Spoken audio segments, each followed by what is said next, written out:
कैसे हो आप लोग? उम्मीद करता हूँ बहुत बेहतर होंगे भाई लोग। तो रॉयल एनफील्ड का थंबनेल देख के आप रॉयल एनफील्ड का क्लासिक का वीडियो देखने के लिए इस चैनल पे विजिट किया है, तो आपको एक वैल्यूबल नॉलेज मिलेगा दोस्त। अगर आप रॉयल एनफील्ड क्लासिक 350 फिलहाल के टाइम पे आप परचेस करना चाहते हो तो 2023 में BS7 आ चुका है, जो लगभग आपको ऑन रोड क्लासिक मॉडल अगर लेते हो आपको मान के चलिए 2,48,000 के आसपास मिल ही जाएगा आपके सिटी या आपके लोकेशन के हिसाब से।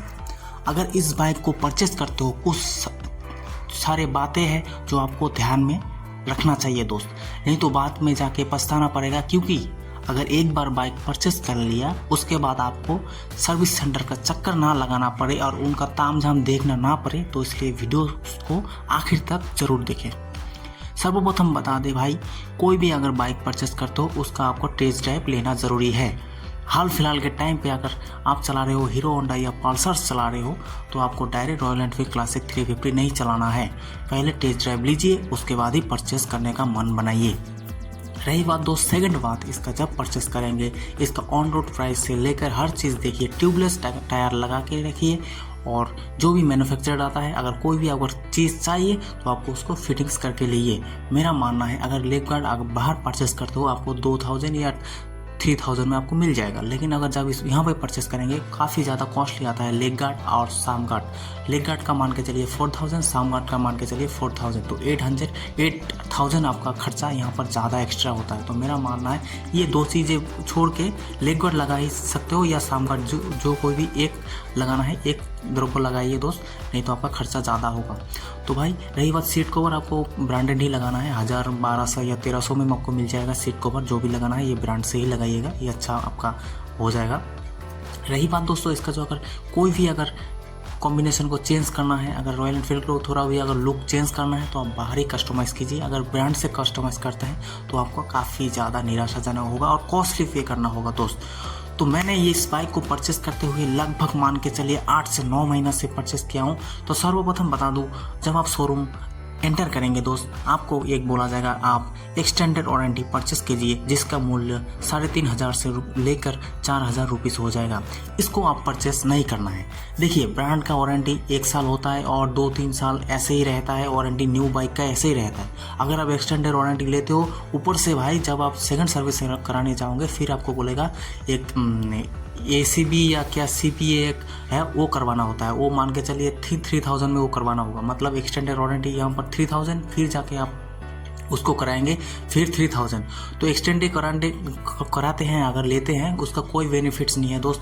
मेरे को पर्सनली शोरूम वाले ने बोला भाई एक्सटेंडेड वारंटी का कोई फ़ायदा नहीं है, अगर लेते हो थोड़ा बहुत प्रॉब्लम आएगा वही सॉल्व करेंगे, लेकिन अगर फिर भी और अगर लेते हो ACP या CBA लेते हो उससे माध्यम से आपको ज़्यादातर 100% जेन्युइन मतलब आपको सर्विस मिलेगा।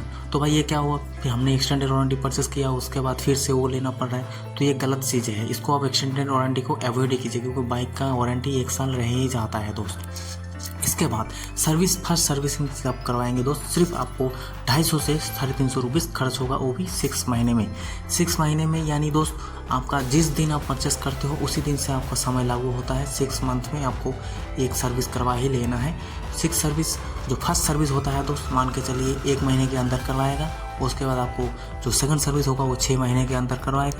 थर्ड सर्विस जो है दोस्त वो आपको 12 मंथ में यानी जिस दिन से आप परचेस किया है उसके अंदर ही आपको 12 मंथ के अंदर ही सर्विसिंग करवाना होगा। लिखते हैं ये 1 साल, लेकिन आपको जिस दिन से आपने सर्विसिंग करवाना है उसी दिन को और प्लस करके वो टोटली 12 मंथ कर देते हैं दोस्त।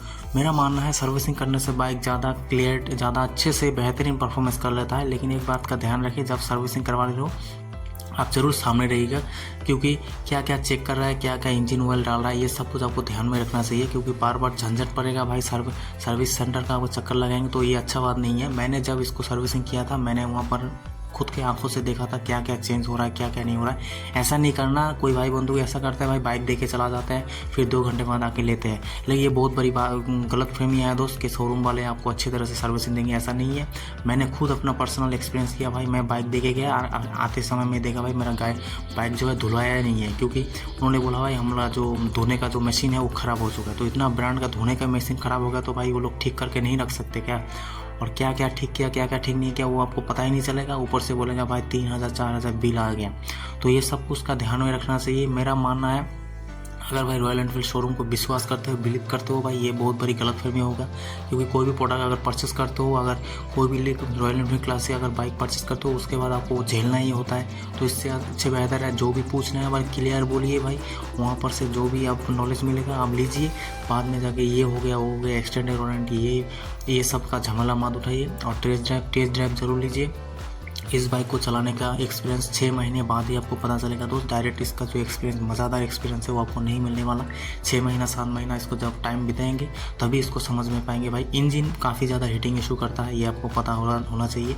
लेकिन उसका जो इंजन हीट हुआ है वो शुरुआत के तौर में करता है, क्योंकि नया इंजन है, थोड़ा बहुत तो हीटिंग हो गई।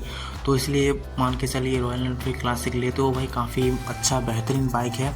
और DS7 के साथ आता है, माइलेज भी काफ़ी अच्छा देता है। जो इसके हेडलैम्प है हेलोजन दिया गया है, तो काफ़ी अच्छे तरीके से ब्राइट से साथ क्लियरिटी के साथ मिलता है। और डिजिटल एनालॉग है दोस्त। और सीट जो पोर्शन है काफ़ी अच्छे तरीके से सीट पोर्शन दिया गया है। अगर कुछ भी जानना है इन्फॉर्मेटिव तो कमेंट कीजिए, कमेंट का मैं रिप्लाई दे दूंगा दोस्त। तो वीडियो को यहाँ तक देखने के लिए आपका दोस्त बहुत बहुत धन्यवाद। और चैनल पे जुड़े रहिए, चैनल के पसंद आता है तो लाइक कीजिए, शेयर कीजिए, कमेंट कीजिए। आपका तहे दिल से बहुत बहुत धन्यवाद। जय हिंद, वंदे मातरम।